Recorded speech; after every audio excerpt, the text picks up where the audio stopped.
बिस्मिल्लाह अल्हम्दुलिल्लाह अल्लाह पाक का मुश्किल नहीं कायनात मुश्किल नहीं आफोन ज़्यादा दीन मोहम्मद इस्लाम को बहुत कीजिए। बहुत चलता है अल्लाह रसूल के प्यार में कोई भी काम किया जाए तो बड़ा शानदार होता है। अल्लाह राज़ी हो रहा है, हमेशा की राज़ी हो। मेरे प्रोग्राम को लाइक करें, शेयर करें, सब्सक्राइब कर लें।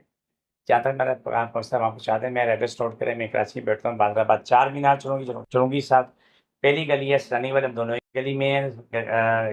गली के सेंटर में पहुँचेंगे तो वहाँ बोर्ड लगा हुआ है हाजी दीन मोहम्मद का दरवाजे पे वहीं खुला जाए। सुबह 11 से 8 रोज़ाना है, तो सुबह 10 से 2 का टाइम। वो लोग जिनको पेशाब की तकलीफ होती है, प्रोस्टेट उसमें उबलने का बड़ा होता है, उनका पेशाब जो है ना खुल के भी नहीं आता है और मुश्किल से पेशाब आता है। और कुछ लोगों का पेशाब वो टपकता रहता है। लेकिन अज़ियत उस वक़्त शुरू होती है कि जब उसका ऑपरेशन करने के बाद वो पेशाब नहीं रुकता, मुसलसल बहता रहता है। वो लोग कहते हैं कि एक तकलीफ कम हुई, दूसरी तकलीफ उससे बड़ी तकलीफ शुरू हुई। दरवेश फ़िक्र आती है, मुझे भी कुछ बातें समझ आती है, मुझे उसके लिए भी किसी न किसी से समझना होता है। जब वो मरीज़ आता है कि कहते हैं जी वो हमने गए थे तब ये सूरत-ए-हाल हुई कि हमारे हालात खराब है कि पेशाब नहीं रुक रहा है। आप डॉक्टर साहब ने वहाँ पर वाल लगाया, जैसे पानी का वाल लगाते हैं, पानी बंद करे सर उन्होंने बोला कि वाल लगा दिया और जब पेट में मुसाने में पेशाब भर जाता है, अब जाते हैं, कभी तो उतार के वाल खोलते हैं, पेशाब करते हैं, उसके बाद धो-धा के वाल लगाते हैं, फिर धो के तो फिर आते हैं। ये हमारी ज़िंदगी है, वरना पेशाब टखनों से बह रहा होता है।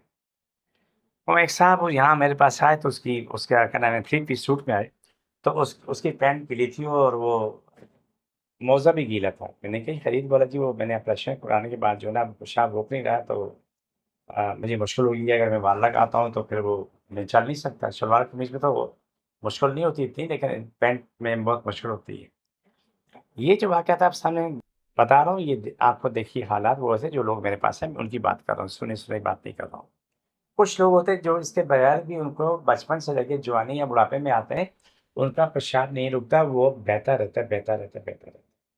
उनकी पाकीज़गी खत्म होती रहती है।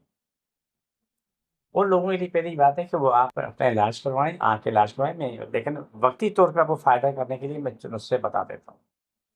जिन लोगों का पेशाब बह रहा होता है उनके लिए फ़ौरी तौर पे, वक़्ती तौर पे यानी ये मुस्तकिल नहीं है, आर्ज़ी होता है।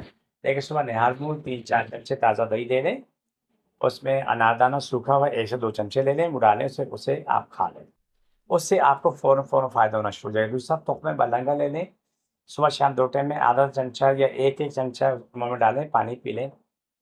2 काम हो जैसे कड़ी पत्ता आप लें, चबा के खाते रहें, जो रोटी आपके लिए बनती है, एक चपाती में 25-30 पत्तियाँ आटे में गूँध के तो वो पका के खाएँगे तो आपको सौ का फ़ायदा होगा। अल्हम्दुलिल्लाह हमारे पास की बेहतरीन दवाइयाँ मौजूद हैं, जब आप आते हैं जड़ी-बूटियाँ आपको दी जाती हैं, उससे आपको फ्रेश पहुँचता है, आपको फ़ायदा होता है, आपकी जान बीमारी से छूटती रहती है। ये जो पेशाब की बीमारियाँ औरतों, मर्दों किसी को भी हो तो उसके लिए ये तयशुदा बात है कि उसे ठीक होना है। लेकिन फ़ौरी तौर पे आपको आर्ज़ी तौर पे जो तकलीफ़ से निजात दिलाने के लिए मैंने नुस्खे आपको बताएँ, ये आप इस्तेमाल करें। तो ये आपको कहीं जाने की ज़रूरत नहीं पड़ेगी, ये चीज़ें आपके घर पे होती हैं, घरेलू चीज़ों से आप अपना इलाज कर सकते हैं और बेहतरीन इलाज कर सकते हैं। जिस चीज़ को ज़्यादा तकलीफ़ है वो वहाँ पर हाथ रखें उसमें। छोड़ दोबारा पकड़ो सर।